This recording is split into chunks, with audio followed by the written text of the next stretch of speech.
الحمد لله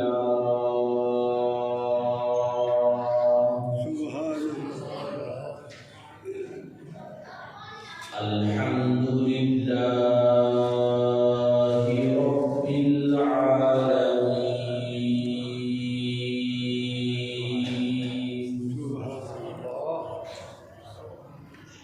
والصلاة والسلام على سيد المرسلين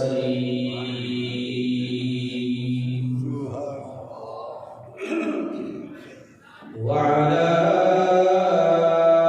آله وأصحابه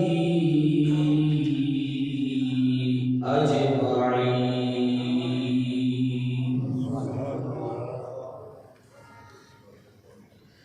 أما بعد فأعوذ بالله من الشيطان الرجيم. بسم الله الرحمن الرحيم. قال الله تبارك وتعالى في كلامه المجيد: محمد رسول الله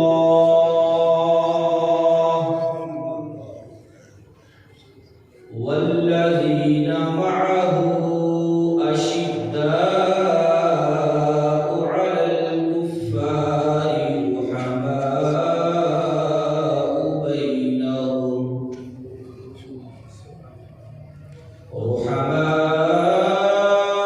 بينهم تراهم ركعا سجدا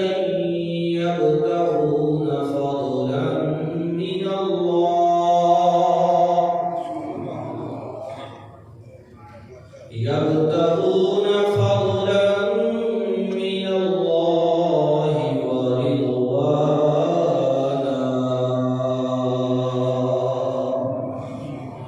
صدق الله المولانا العظيم وصدق رسوله النبي الكريم الأمين.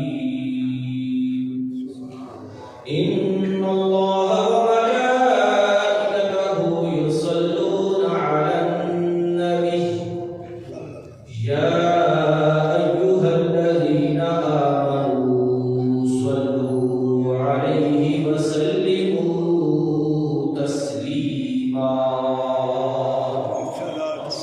الصلاة والسلام عليك يا سيدي يا رسول الله وعلى آلك وأصحابك يا حبيب الله.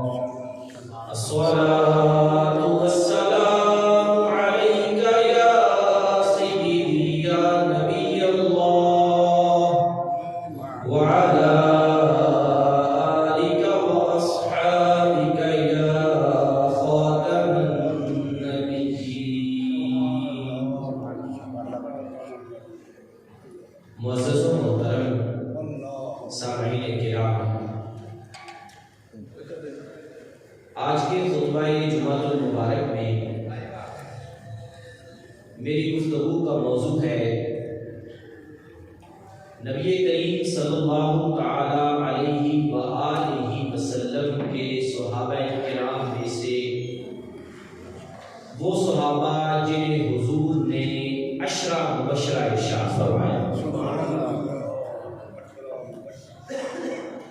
اور ان عشرہ مبشرہ میں سے 4 صحابہ تو وہ ہیں جنہیں ہم خلفائے راشدین کہتے ہیں. جناب سیدنا ابو بکر الصدیق رضی اللہ تعالی عنہ، جناب سیدنا عمر فاروق اعظم رضی اللہ تعالی عنہ، جناب سیدنا عثمان غنی رضی اللہ تعالی عنہ، اور جناب سیدنا علی المرتضی کرم اللہ تعالی وجہہ الکریم. یہ 4 صحابہ تو وہ ہیں جنہیں خلفائے راشدین کہا جاتا ہے اور یہ بھی 10 مبشرہ میں شامل ہیں۔ پہلے 4 نام ہیں ان کے بعد ہیں 6 اور نام۔ اب ان چاروں کا ذکر تو ہم اکثر سنتے رہتے ہیں، خلفائے راشدین کا ذکر اکثر سنتے ہی رہتے ہیں، لیکن مجھے بھی یہی محسوس ہوتا ہے کہ باقی جو 6 10 مبشرہ میں سے صحابہ ہیں ان کا ذکر عموماً کم ہوتا ہے۔ تو انشاءاللہ تبارک و تعالی سلسلہ وار ہم 6 جمعات تک ان 6 صحابہ کرام کا ذکر سنیں گے انشاءاللہ۔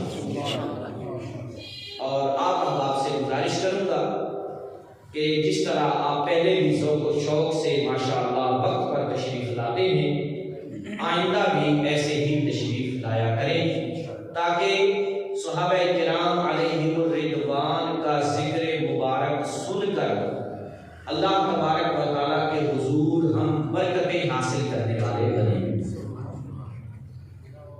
آج کی گفتگو میں 10 مبشرہ صحابہ کرام میں سے 5ویں نمبر پر جن کا نام آتا ہے وہ ہیں حضرت سیدنا طلحہ بن عبید اللہ۔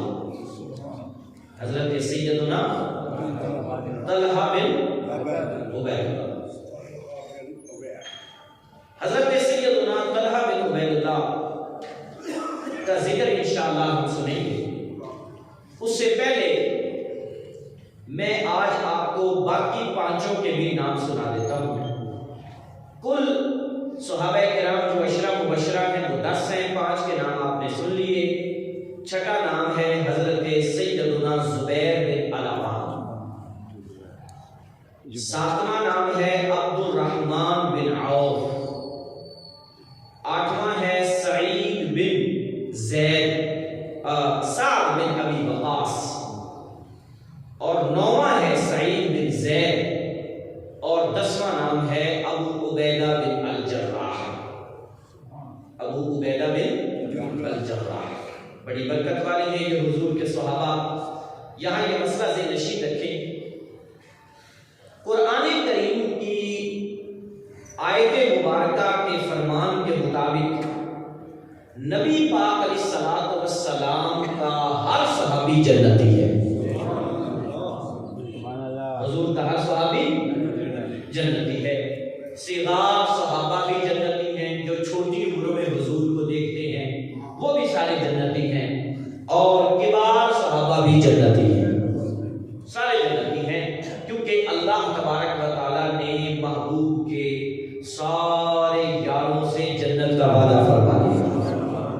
آپ کو یاد ہوگا پچھلے جمعہ میں نے جو آیت کریمہ پڑھی تھی وہ تھی سورہ حدید کی آیت، اور اس میں یہ الفاظ تھے وَكُلًّا وَعَدَ اللَّهُ الْحُسْنَى، کہ اللہ نے محبوب کے سارے یاروں سے جنت کا وعدہ فرما دیا۔ سارے یاروں سے اللہ نے جنت کا وعدہ فرما لیا ہے، سارے جنتی ہیں۔ اب سوال ذہن میں آتا ہے کہ جب سارے جنتی ہیں تو پھر ان 10 کو 10 مبشرہ کیوں کہا جاتا ہے؟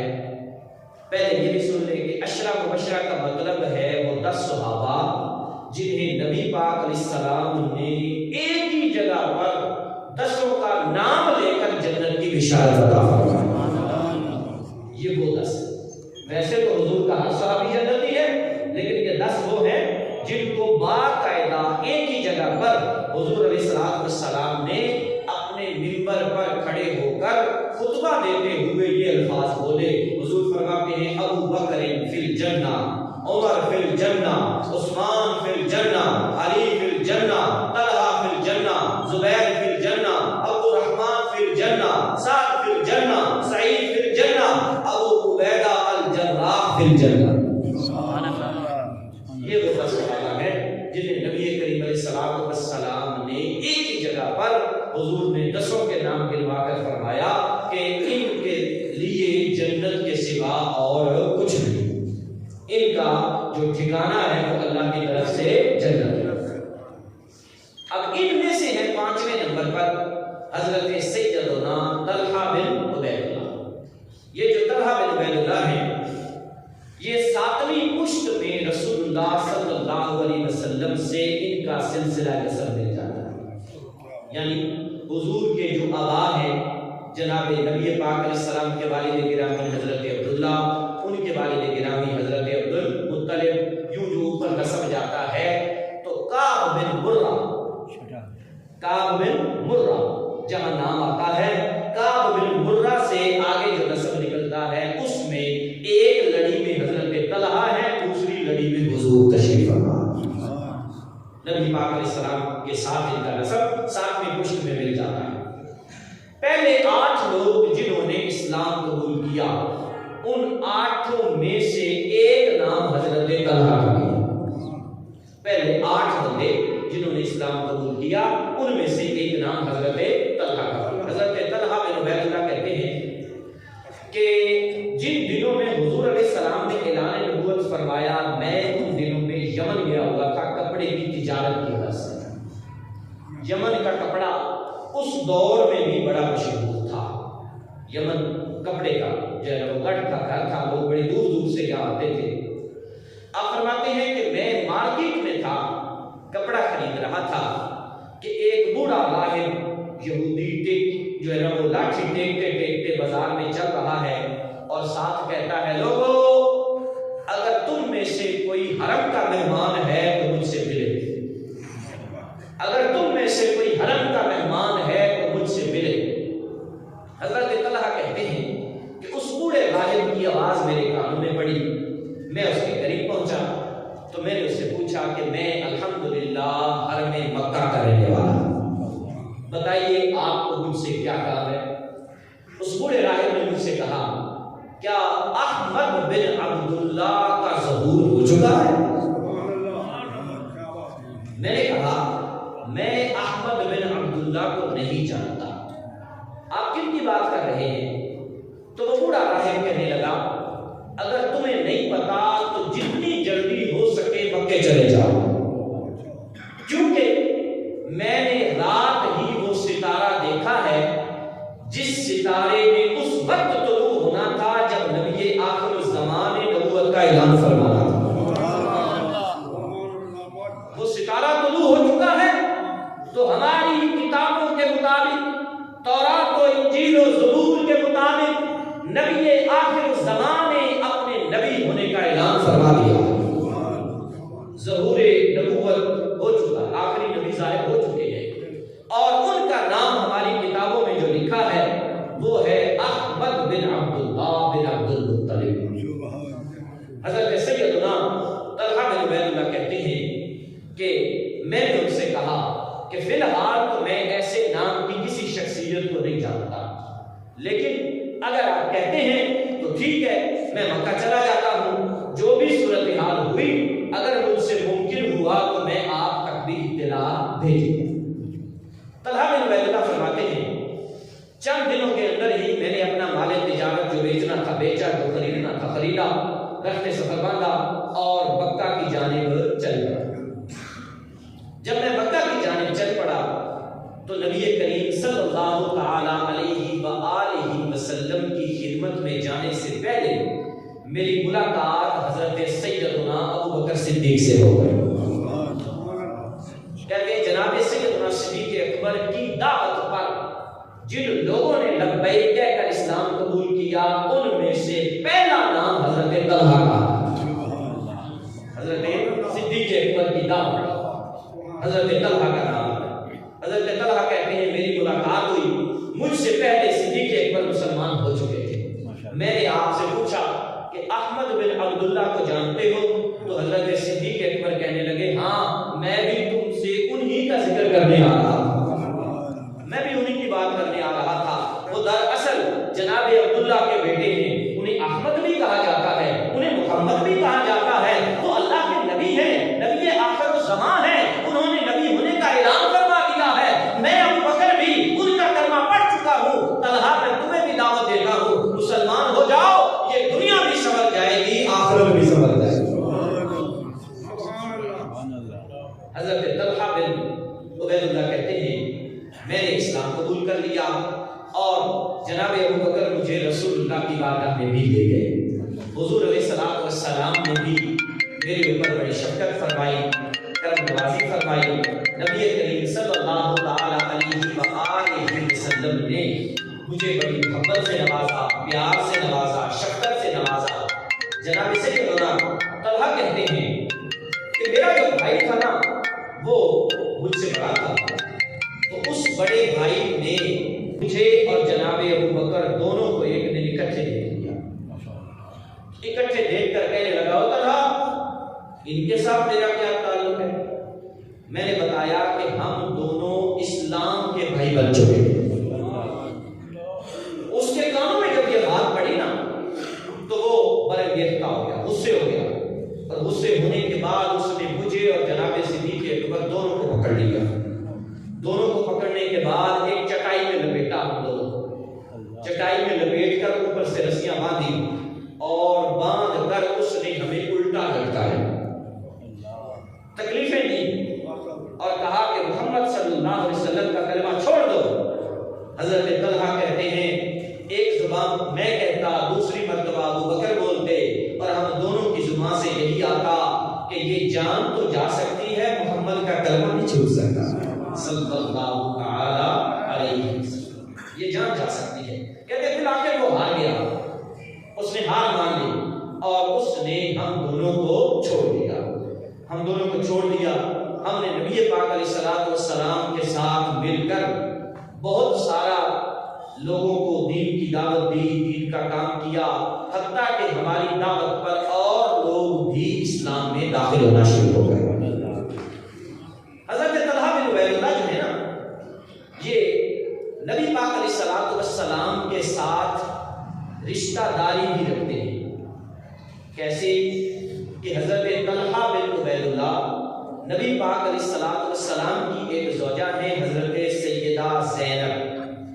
حضرت سیدہ زینب، حضرت زینب کی جو بہن تھی نا، زینب بنت جہش کی وہ جو بہن تھی وہ حضرت طلحہ کے گھر میں تھی.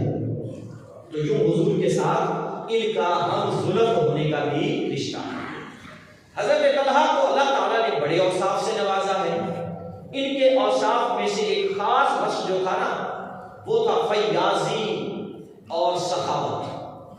قربان جائے ان کی سیرت جب میں پڑھ رہا تھا تو میں نے پڑھا کہ آپ کی سخاوت اتنی تھی کہ نبی پاک نے ایک مقام پر آپ کو سخاوت کے لیے 3 لقب عطا فرمایا میرا طلحہ فیاض ہے، میرا طلحہ جواد ہے، میرا طلحہ خیر ہی خیر ہے. حضرت سیدنا طلحہ کی سخاوت سنیے. جناب سیدنا طلحہ بن عبید اللہ رضی اللہ تعالی عنہ نے ایک بار اپنی کوئی زمین بیچی 7 لاکھ درہم. 7 لاکھ درہم. پچھلے جمعے میں نے ایک جملہ بولا تھا، یہ اس دور کی بات ہے جب 1 درہم کی بکری مل جاتی تھی. 1 درہم کی بکری کتنے میں بیچی؟ 7 لاکھ درہم. اور آپ کی ایک اور زوجہ تھی. اس زوجہ محترمہ نے دیکھا کہ شام کا وقت ہے اور حضرت طلحہ بڑے غمگین بیٹھے ہوئے. قریب آئی اور آ کر کہنے لگی اے میرے شوہر آپ کو غمگین دیکھ رہی ہوں، خیر تو ہے؟ اگر آپ کا غم بانٹنے کے لیے ہے تو مجھے بتائیے، میں آپ کے غم میں شریک ہونا چاہتا ہوں. تکلیف کیا ہے آپ کو؟ اگر میری طرف سے ہے تو میں معافی مانگتی. آپ نے فرمایا نہیں، اے میری شریکہ حیات تیری طرف سے مجھے کوئی غم نہیں، کوئی پریشانی نہیں. پوچھا پھر کیا غم ہے؟ کہا پریشانی یہ ہے 7 لاکھ کی میں نے ایک زمین بیچی ہے، وہ پیسے گھر میں پڑے ہوئے ہیں. میں سوچ رہا ہوں کہ ان پیسوں کا کروں کیا. میں تو وہ بندہ ہوں جو رات اللہ کی عبادت میں گزار دیتا ہوں. اب میرا دل نہیں مان رہا کہ میں عبادت کروں اور گھر میں میرے اتنے پیسے پڑے ہوئے ہیں. میں عبادت کروں اور گھر میں اتنے پیسے میرے پڑے ہوئے ہوں. اب زوجہ یہاں سے ایک پیارا جملہ سنیے گا. ایسی بیویاں بھی کم نہیں ملیں گی، شاید اگر ہم ڈھونڈیں گے بھی تاریخ میں تو نہیں ملیں گی جو یہ مشورہ دے. آپ کی زوجہ کیا مشورہ دیتی ہے؟ کہتی ہے یہ بھی کوئی بات ہے، آپ وہ درہم اٹھائیے اور بازار میں چلے جائیے اور جتنے بھی فقیر لوگ نظر آئے سارے انہیں تقسیم فرما دیجیے، سارے تقسیم فرما دیجیے، آپ کا غم ہلکا ہو جائے، اللہ کی راہ میں دے دیجیے، اس سے بڑی نیکی کیا ہو سکتی ہے؟ قربان جائیں۔ یہ واقعہ لکھنے کے بعد محدثین یہاں کلام کرتے ہوئے کہتے ہیں کہ ایسی خوش نصیب بیویاں بھی اللہ کسی کسی کو نصیب فرماتا ہے جو یہ مشورہ دے کہ اللہ کی راہ میں دے دو، ورنہ کیا بیوی بھی یہ کہتی ہے کہ اللہ کی راہ میں دے دو؟ نہیں، وہ تو یہ کہے گی کہ اور لے کے آؤ، اور لے کے آؤ، اکٹھا ہونا چاہیے، جمع ہونا چاہیے، بینک بیلنس ہونا چاہیے، بچوں کے نام لگوا دو، فلاں کے نام لگوا دو، فلاں کے نام لگوا دو، یہ تھی آپ کی زوجہ محترمہ۔ حضرت طلحہ بن عبید اللہ نے فوراً وہ گٹھڑی اٹھائی، چونکہ وہ درہم و دینار اس وقت چاندی کے ہوتے تھے، کاغذ کے نہیں ہوتے تھے، وہ گٹھڑی میں بندھے ہوتے تھے۔ آپ نے وہ گٹھڑی اٹھائی اور بازار چلے گئے، اور کہتے ہیں کہ سورج غروب ہونے سے پہلے 7 لاکھ درہم آپ نے تقسیم بھی فرما دی۔ اللہ، 7 لاکھ درہم، نام لینا آسان ہے، رقم کتنی بڑی تھی؟ پھر ایک بار سن لیجئے، وہ اتنی بڑی رقم تھی کہ اس دور میں ایک درہم کی بکری آ جاتی تھی، اتنی بڑی رقم، اور آپ نے وہ ساری کی ساری اللہ کی راہ میں خیرات فرما، اللہ کی راہ میں خرچ کر۔ حضرت سیدنا طلحہ بن عبید اللہ رضی اللہ تعالی عنہ بہت بڑے تاجر بھی تھے۔ حضرت عبد الرحمن بن عوف تاجر تھے، آپ تاجر تھے، صدیق اکبر تاجر تھے، حضور کے صحابہ میں کئی ایسے تھے جو بڑے بڑے تاجر تھے اور مالدار تھے۔ آپ اپنی آمدنی میں سے حضور کے پردہ فرمانے کے بعد ہر سال 10,000 درہم حضرت سیدہ عائشہ کی خدمت میں پیش کیا کرتے تھے۔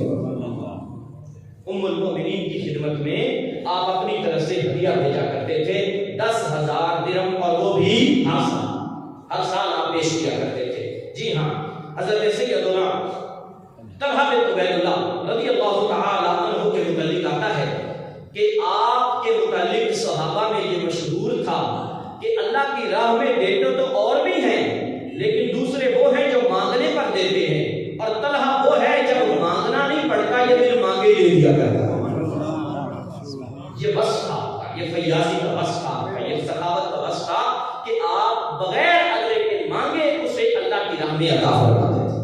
اللہ ہمیں بھی نصیب فرما رہا ہے۔ بہت بڑا وصف ہے، بہت پیارا وصف ہے سخاوت۔ میں نے اس کے متعلق ایک حدیث پڑھی، میں پہلے بھی کئی بار یہ جمعے میں بیان کر چکا ہوں، آج پھر سنیے گا۔ نبی پاک علیہ السلام ارشاد فرماتے ہیں سخی اللہ کا دوست ہے چاہے وہ فاسق ہی کیوں نہ ہو۔ سخی اللہ کا دوست ہے چاہے وہ فاسق ہی کیوں نہ ہو، مطلب یہ ہے کہ اس سے اور کاموں میں کوئی عیب سرزد ہو جاتا ہے، کوئی کمی رہ جاتی ہے، کوتاہی ہو جاتی ہے، لیکن سخاوت اس کے پاس ہے تو اللہ تعالیٰ سخاوت کے بدلے ہی اسے اپنی دوستی عطا فرماتا ہے۔ سخاوت اتنا پیارا بس اللہ میں نصیب فرمائے۔ اور یہ بات سے نشین رکھیں، قرآن کریم میں یہ بات موجود ہے کہ جب اللہ کی راہ میں دینے لگے نا تو شیطان یہ وسوسہ دلاتا ہے، کیا کم پڑ جائے گا۔ شیطان یہ وسوسہ دلاتا ہے کہ کم پڑ جائے گا، لیکن تم اس کی نہ سنو، تم اللہ کی راہ میں دے دو، کم نہیں پڑے گا۔ میرے رب نے وعدہ فرمایا ہے 10 دنیا 70 آخرت، 10 دنیا 70، وہ 10 گنا عطا فرمائے گا۔ بلکہ یہ بھی حدیثوں میں ملتا ہے کبھی 70 گنا، کبھی 700 گنا۔ یہ بندے کے اخلاص کی بات ہوتی ہے، جتنا دل میں اخلاص زیادہ ہوگا رب بھی بدلہ اتنا ہی زیادہ عطا فرمائے گا۔ اللہ کی راہ میں دیتے ہوئے گھبرانا نہیں چاہیے، اور یہ بھی نہیں سوچنا چاہیے کہ بعد میں کیا بنے گا، مہینہ کیسے گزاروں گا، نہیں۔ اب یہاں ایک اور قول پیش کرتا ہوں۔ مولا کائنات نبی کریم علیہ السلام کے جلیل القدر صحابی چوتھے خلیفہ جناب سیدنا علی المرتضی رضی اللہ تعالی عنہ آپ فرماتے ہیں جب میرے پاس رقم تھوڑی ہو اور مجھے ضرورت زیادہ ہو تو میں وہ تھوڑے رب کی راہ میں دے کر اللہ سے تجارت کر لیتا ہوں۔ ہم بھی بڑھانے کی کوشش کرتے ہیں، بڑھاتا ہر کوئی ہے، ہم میں سے بھی ہر کسی کے طبیعت میں یہی ہوتا ہے، بلکہ آج کل تو طبیعت یہ ہو گئی کہ ڈبل شاہ مل جائے کوئی مجھے، ہے نا، ڈبل شاہ بھی نکل پڑتے ہیں نا کبھی کبھی، جو کہتے ہیں 5,000 کا نوٹ دو تو میں تمہیں 10 کر دیتا ہوں، 2 کر دوں گا، ڈبل شاہ، لیکن بعض اوقات سارا بھی سمیٹ کر لے جاتے ہیں، تو یہ ہوتا فراڈی ہے۔ لیکن میں جو کہنا چاہ رہا ہوں وہ سنیے گا کہ ہم میں سے ہر کسی کی یہ طبیعت ہے کہ میرا مال بڑھنا چاہیے، یہ انسان کی حرص ہے، لالچ ہے، تب ایک چیز ہے۔ حضرت علی کیا فرماتے ہیں؟ فرماتے ہیں رضی اللہ تعالیٰ عنہ جب میرے پاس مال و دولت تھوڑی ہو, مجھے ضرورت زیادہ کی ہو, تو میں تھوڑی رب کی راہ میں دے کر اللہ سے تجارت کر لیتا ہوں. کیسے؟ وہ تھوڑی رب کی راہ میں دے دیتا ہوں, رب اس کے بدلے میں مجھے زیادہ عطا فرما دیتا ہوں. اور یہاں پھر جملہ بولوں گا, یہ سب کچھ ہوتا ہے کامل یقین سے. ہاں جی, کامل یقین, اور وہ بھی اللہ کی رضا کا کامل یقین ہونا چاہیے. یہ نا کہ دل کبھی ہے تو کبھی نہیں ہے, اس طرح کے دل سے وہ نہیں ملا کرتا. کامل یقین ہو کہ ہاں میں نے اس کی راہ میں دیا ہے, میرا مولا مجھے ضرور عطا فرمائے. بڑے فیاض تھے حضرت سیدنا طلحہ بن عبید اللہ رضی اللہ تعالی عنہ. آپ کے توکل کے متعلق آتا ہے کہ آپ رضی اللہ تعالی عنہ ایک اور موقع پر اسی طرح اللہ تبارک و تعالیٰ کی راہ میں خیرات کر رہے تھے, اور جب خیرات کر چکے تو حالت یہ تھی کہ اپنے اوپر جو چادر اوڑھی ہوئی تھی وہ بھی پھٹی ہوئی تھی. یہ ہے اللہ کی راہ میں دینا. اپنے اوپر جو چادر اوڑھی ہوئی ہے وہی پھٹی ہوئی ہے. غلام نے کہہ دیا حضرت اپنی چادر ہی خرید لیتے. نہیں, فرمایا کوئی ایسی بات نہیں, اللہ کی راہ میں دے دیا ہے, رب چادر بھی عطا فرمائے. اللہ کی راہ میں توکل ہو تو ایسا, بھروسہ ہو تو ایسا. آگے بڑھتا ہوں. نبی کریم صلی اللہ تعالی علیہ وآلہ وسلم کے پیارے صحابہ میں سے ان کے کیا کیا فضائل ہیں. ایک فضیلت تو آپ نے سنی. نمبر 1 کیا ان کی فضیلت ہے, یہ 8 پہلے جو 8 مسلمان ہیں ان میں سے ایک آپ ہے. دوسری فضیلت, نبی پاک علیہ السلام سے رشتہ داری میں ان کا نسب مل جاتا ہے 8ویں پشت میں. تیسری فضیلت, نبی پاک علیہ السلام جن صحابہ سے ساری عمر راضی رہے ان میں سے ایک طلحہ بھی ہے. ساری عمر حضور راضی رہے طلحہ بن عبید اللہ بھی ہیں. نبی پاک صلی اللہ حضرت سیدنا فاروق اعظم نے جن لوگوں کی شورا بنائی تھی کہ میرے وصال کے بعد تم لوگ آپس میں جسے چاہو خلیفہ منتخب کر لینا, ان شورا بنانے والے لوگوں میں سے ایک نام حضرت سیدنا طلحہ بن عبید اللہ کا بھی ہے. ایک مرتبہ نبی کریم صلی اللہ علیہ وآلہ وسلم کی خدمت میں بیٹھے ہوئے تھے کہ جبریل آ گئے.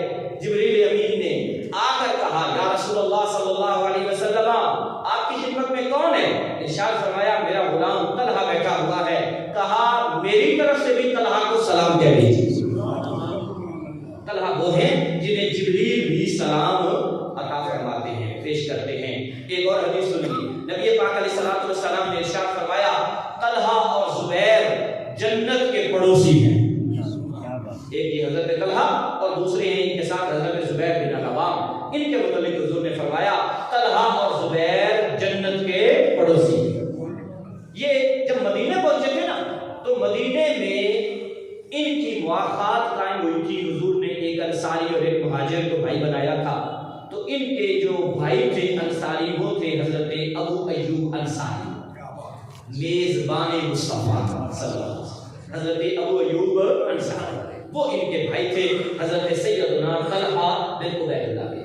اور حضرت ابو ایوب انصاری رضی اللہ تعالی عنہ نے ان سے کہا اے میرے بھائی, میرے گھر کے 2 حصے ہیں, ایک نیچے والا ایک اوپر والا, تم جو پسند کرنا چاہو کر لو, جو پسند کرنا چاہو کر لو, اس گھر میں تم رہو. پھر حضرت ابو ایوب نے یہ بھی کہا میں نے گھر کا سارا سامان بھی آدھا کر دیا ہے, اور اگر آپ چاہیں تو میری 2 بیویاں ہیں ان میں سے ایک کو طلاق دے دیتا ہوں, عدت کے بعد آپ ان سے نکاح کر لیجیے. حضرت طلحہ کا جواب سنیے. آپ نے کہا نہیں, مجھے آپ کا سامان بھی نہیں چاہیے, مجھے آپ کا گھر بھی نہیں چاہیے, مجھے کچھ نہیں چاہیے, بس مجھے آپ مدینے کا بازار بتا دیں, مدینے کی منڈی بتا دیں. اللہ نے مجھے یہ وصف دیا ہے, میں تجارت کر سکتا ہوں. آپ تجارت کی غرض سے گئے, کہتے ہیں اس وقت میرے پاس 1 درہم تھا, صرف 1 درہم, اس سے میں نے تجارت شروع کی. اللہ تعالیٰ نے مجھے اس تجارت میں برکت عطا فرمائی. اللہ نے مجھے برکت عطا فرمائی. یہ ہے حضرت سیدنا طلحہ بن عبید اللہ, نبی پاک صلی اللہ تعالی علیہ وآلہ وسلم کے پیارے صحابی حضرت طلحہ بن عبید اللہ. غزوہ احد تھا نا جب, تو نبی کریم علیہ